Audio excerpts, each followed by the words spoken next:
चाहे आपकी जिंदगी में कितना भी बड़ा से बड़ा दुख क्यों ना आ जाए, आपको बस कुछ बातों का ध्यान रखना है और अवश्य ही ये दुख भी चला जाएगा। दुख को आप दो तरीके से देख सकते हैं। पहला ये, क्या आपकी जिंदगी में जो खुशी थी क्या वो ठहरी, वो भी चली गई ना, तो फिर इस दुख से क्या डरना, इसे भी जाना ही है, बस थोड़ा वक्त लगेगा। दूसरा ये कि जो भी होता है अच्छे के लिए होता है। जब कोई घटना घटित होती है तो हम परेशान हो जाते हैं, हमें लगता है कि ऐसा हमारे साथ क्यों हुआ है, पर हम उसके पीछे के अच्छाई को नहीं देख पाते और वो कहीं बाद में जाकर हमें पता चलता है कि हाँ, ये होना जरूरी था, तभी अच्छा हुआ है। चिंता से कुछ हासिल नहीं होता है, लेकिन चिंतन करने से ऐसी कोई चीज नहीं है जिसे जीवन में हासिल ना किया जा सके। चिंता और चिंतन में बहुत ही ज्यादा फर्क होता है। इन दोनों के बीच वही अंतर होता है जो एक आत्मविश्वास भरे स्वस्थ व्यक्ति और रोगी व्यक्ति के बीच होता है। जितना समय हम किसी काम को करने की चिंता में लगाते हैं, यदि हम उतना ही समय उस काम को करने में लगाएं तो यकीन मानिए, व्यक्ति के जीवन में चिंता जैसी कोई चीज नहीं रह जाएगी। व्यक्ति के जीवन में काम कभी भी अधिक नहीं होता है, ये तो चिंता है जो उसे अधिक से अधिक बनाती ही जाती है। चिंता बिल्कुल शहद की मधुमक्खी की तरह होती है, जिसे जितना हटाओगे वह उतना ही चिपटती चली जाएगी। व्यक्ति को कभी भी भविष्य की चिंता नहीं करनी चाहिए, क्योंकि उससे उसके जीवन में कोई कार्य सिद्ध नहीं होता है। जो हुआ है वह अच्छा हुआ, जो हो रहा है वो अच्छा हो रहा है, जो होगा वो भी अच्छा होगा। तुम भूत का पश्चाताप मत करो, भविष्य की चिंता मत करो। अभी वर्तमान है, इसलिए वर्तमान में रहकर खुश रहो। ये परिवर्तन संसार का नियम है। जैसे तुम मृत्यु समझते हो वही तो जीवन है। एक क्षण में तुम करोड़ों के स्वामी बन जाते हो, दूसरे ही क्षण तुम दरिद्र हो जाते हो। मेरा तेरा छोटा बड़ा अपना पराया मन से मिटा दो, विचार से हटा दो, फिर सब तुम्हारा है, तुम सबके हो। अक्सर हम लोग चिंता में इतना डूब जाते हैं कि जीना ही भूल जाते हैं। हमें ये सोचना चाहिए कि हम समस्या का कैसे निवारण कर सकते हैं। हमारे अंदर बड़ी ही अजीब बीमारी होती है, वो ये जो हम लोगों के बारे में सोचने लगते हैं वही हम उन्हें मान बैठते हैं। जब तक आप उस व्यक्ति को अच्छे से नहीं जान लेते तो आप उसके बारे में ऐसी धारणा नहीं बना सकते। आपको किसी भी व्यक्ति को जानना है तो उसके साथ आपको समय बिताना पड़ेगा। जीवन में जब भी हम खराब दौर से गुजरते हैं तो मन में ये विचार जरूर आता है कि परमात्मा मेरी परेशानियां देखता क्यों नहीं है, मेरी परेशानियां दूर क्यों नहीं करता। लेकिन सुख दुख तो हमारे जीवन का हिस्सा है। जीवन है तो परेशानियां भी होगी। चलिए इसे कहानी के माध्यम से समझते हैं। एक युवक अपनी तमाम परेशानियों के लिए भगवान से शिकायत करता है।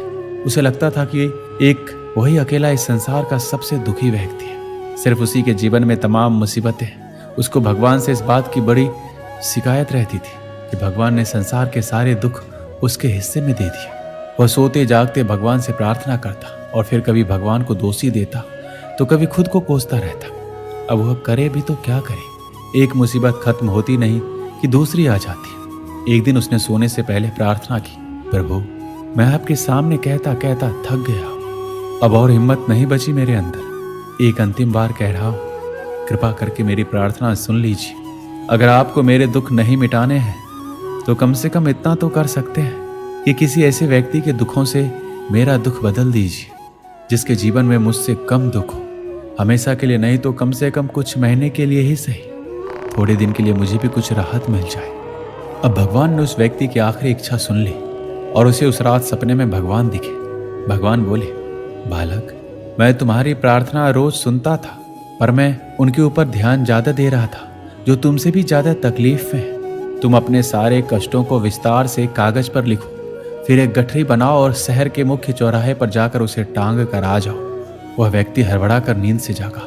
पहले तो उसे बिल्कुल यकीन नहीं हुआ कि सच में भगवान आए थे और उन्होंने उससे ये सब बातें कही हैं। फिर सोचा कि आजमाने में क्या हर्ज है, क्या पता इससे कोई रास्ता निकल आए। उसने भगवान के आदेश के अनुसार अपनी सारी परेशानियां अलग अलग कागजों पर लिखी। इतनी परेशानियां लिख डाली कि कागज का ढेर खड़ा हो गया और उसे गठरी में ही बांधना पड़ा। अब वो व्यक्ति ने अपनी गठरी उठाई और पहुंच गया चौराहे पर, लेकिन वहां पहुंचकर चौराहे का नजारा देखकर अचंभे में पड़ गया। उसने देखा कि चौराहे पर तो पहले से ही लोगों की लंबी लाइन लगी हुई है जो उसी की तरह अपने अपने दुखों की बड़ी बड़ी गठरी लिए आ पहुंचे।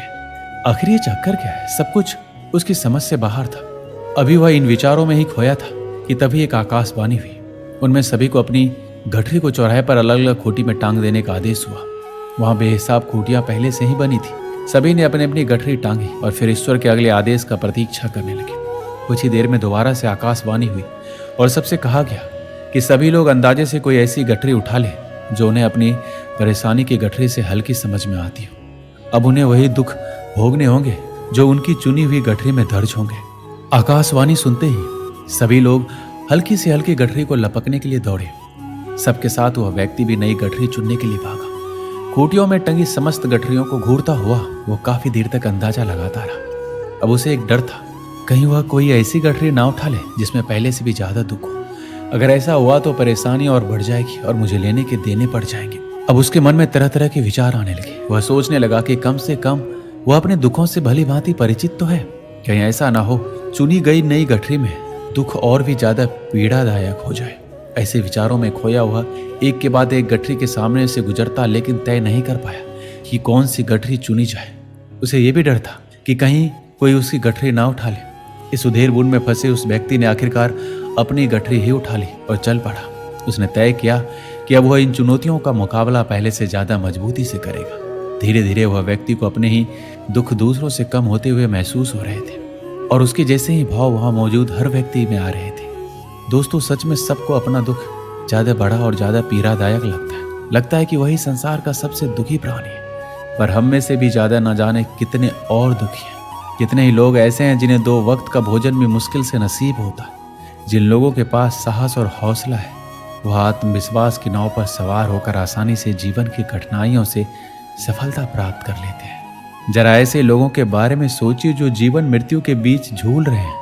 कम से कम आप किस्मत की लाइन में इनसे आगे तो हैं, स्वस्थ हैं, अपने काम के लिए किसी पर निर्भर नहीं है, अपना काम खुद करने के काबिल है। श्री कृष्ण कहते हैं, आपको जब भी कोई चिंता हो तो आपको अपने दिमाग से ज्यादा अपने दिल की सुननी चाहिए। आपको जो भी अच्छा लगता है आपको वो चीजें करनी चाहिए। आपको कहीं घूमने से सुकून मिलता है तो आप कहीं घूमने चले जाएं। आपको अगर संगीत का शौक है तो संगीत सुन लीजिए। ये सबसे आसान तरीका है चिंता मुक्त जीवन व्यतीत करने का। जब तक आप दुनिया की परवाह करते रहेंगे तब तक आप चिंता में घिरे रहेंगे। आप अपने मन में कोई भी बात ना रखें। अगर किसी की बातों से आपको कोई चिंता होती है या आपका दिल दुखता है तो उस व्यक्ति को जरूर बोलें। बोलने से आपका मन हल्का होगा। अगर आप चुप रहेंगे तो अंदर ही अंदर तड़पते रहेंगे। जीवन में कुछ भी हो उससे घबराएं नहीं, उसका डटकर सामना करें। उसके ऊपर चिंता करने से कुछ नहीं होगा। चिंता करने से तो सिर्फ तकलीफ ही बढ़ती है, उसका हल नहीं मिलता है। चिंता एक ऐसा कीड़ा है जो आपको अंदर ही अंदर खोखला कर देता है। चिंता का सिर्फ एक ही कारण होता है और वो है नकारात्मक सोच। गलत सोच से मेरा मतलब ये नहीं है कि आपकी सोच बुरी है। मेरे कहने का सिर्फ यही मतलब है कि आप जो भी काम करते हैं उस काम को लेकर आपके विचार गलत हो जाते हैं। आप कुछ ज्यादा ही सोचने लगते हैं। सोचना कोई बुरी बात नहीं होती। काम शुरू किया है तो उसके बारे में सोचना तो होगा ही, पर मुश्किल तो तब आती है जब आप उस काम के लिए गलत सोचना शुरू कर देते हैं और यही सोच ही आगे जाकर आपकी चिंता का कारण बनती है। चिंता एक ऐसी बीमारी है जो आपके मन की खुशियों को खा जाती है। कुछ लोग ऐसे होते हैं जो बहुत ही ज्यादा चिंता करते हैं। इसी वजह से वह कभी खुश नहीं रह पाते। उन्हें किसी भी बात से खुशी नहीं मिलती। वह सिर्फ एक ही बात को लेकर चिंता में डूबे हुए रहते हैं। लगातार उसी के बारे में सोचते रहते हैं और चिंता करते रहते हैं। ऐसे लोग हमेशा मायूसी और दुख के घेरे से घिरे हुए रहते हैं। चाहे कोई खुशी का मौका हो या कोई भी त्योहार, उन्हें कोई फर्क नहीं पड़ता। कोई भी चीज से खुश नहीं हो पाते क्योंकि उन्हें लगता है कि सारी जिम्मेदारी उनके कंधे पर है। सबसे पहले कल क्या होगा उसके बारे में ना सोचो, क्योंकि उससे आपका आज भी बर्बाद होगा और कल किसी ने नहीं देखा। लेकिन आज आप क्या कर सकते हैं वह आपके हाथ में है। उत्सव या खुशी के लिए किसी दिन का इंतजार मत करो। अपने आज को उत्सव बना लो और खुश रहना सीखो। समस्या हर किसी की जिंदगी में है। आप ऐसे पहले इंसान नहीं हैं। आप डरना छोड़ दो कि उनको बुरा लगेगा या फिर रिश्ते में समस्या आएगी। डरो मत, चिंता मत करो। बस ये बातें कहने की हिम्मत रखो जो आपके अंदर ही अंदर आपको खाए जा रही है और इस वजह से आप अपने आप को गवा सकते हैं, क्योंकि दूसरों की चिंता की वजह से आप अपने आप की खुशियां गवा रहे हैं, साथ ही अपने परिवार की खुशियां भी। इसलिए जिंदगी को काटो मत, जिंदगी